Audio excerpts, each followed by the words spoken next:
دكتور كمال، بنرحب فيك بشركة امتلاك العقارية. لو تعرفنا بنفسك أكثر، تحكي لنا عن قصة تعرفك على شركة امتلاك. السلام عليكم ورحمة الله وبركاته.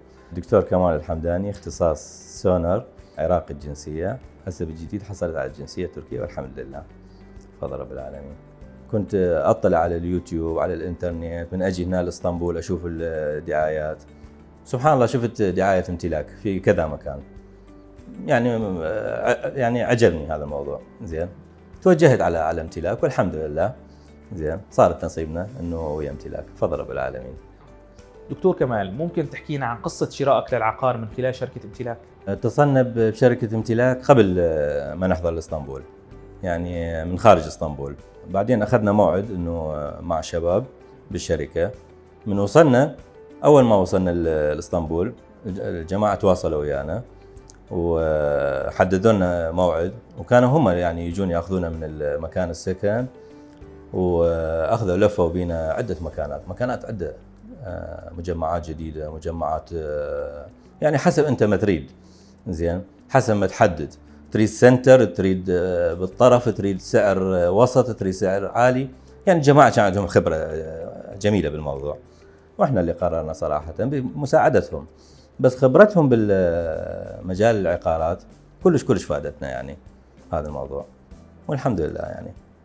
دكتور كمال، حبذا لو تعطينا فكرة عن كيفية التقدم للحصول على الجنسية التركية وخدمات شركة امتلاك. يعني أنا بالنسبة لي الموضوع كان غريب علي، ما أعرف أي شيء، بس بمساعدة شركة امتلاك الحمد لله يعني بخبراتهم أنه بديناها مراحل. المرحلة الأولى أنه تأخذ الملك، مساعدتهم شلون تحول قيمة يعني بدل الشراء من البنك، تأخذ الوصولات.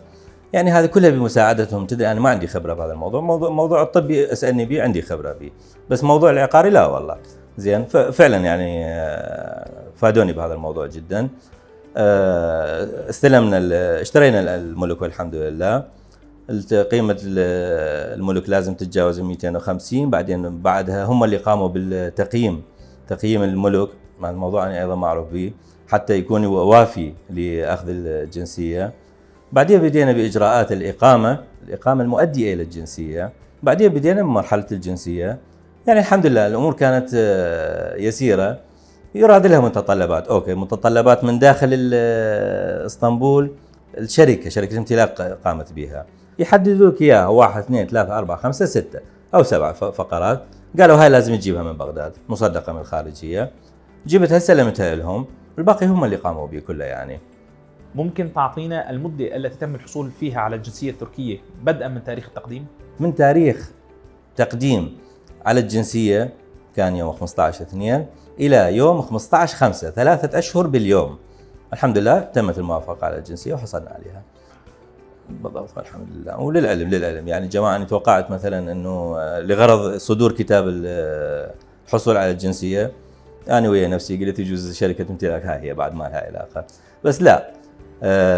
أخذوني بعدين على النفوس وشون أخذنا البصمات، وهذا العلم كله يجوني يأخذوني من مكان السكن وبسياراتهم الخاصة، ويكملون وياي أيضا موظف عربي يحكي عربي إنجليزي يحكي تركي أيضا للتفاهم مع الموظفين الأتراك.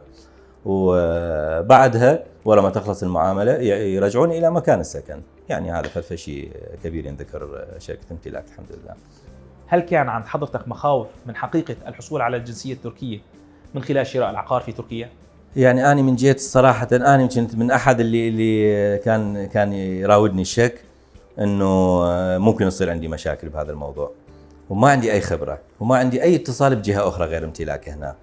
بالعكس، يعني شفت الموضوع كلش ثقة، مضمون وثقة. يعني صراحة الثقة، يعني التعامل مع شركة امتلاك موظف فيها ثقة. هذا من باب آخر احترامهم للزبون، لطف التعامل جدا راقي. هذا فشي أشهد لهم به يعني صراحة شركة امتلاك فعلا يعني.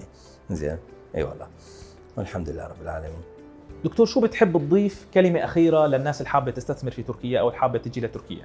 والله يعني بالنسبة لي، يعني من التجربة اللي خضتها مع شركة امتلاك صراحة أنصح بها. سواء أنا بالنسبة لي يعني كعراقي أنصح أخواني العراقيين حتى غير العراقيين، يعني تدري هو التعامل الشركة وتعامل واحد هو سواء مع يعني اللي يريد يخلص مع الكل. زين، فاني بالنسبه لي كعراقيين والله انصحهم شركه امتلاك. دكتور بتشكرك مره ثانيه، وان شاء الله ايامك تكون كلها سعيده في تركيا.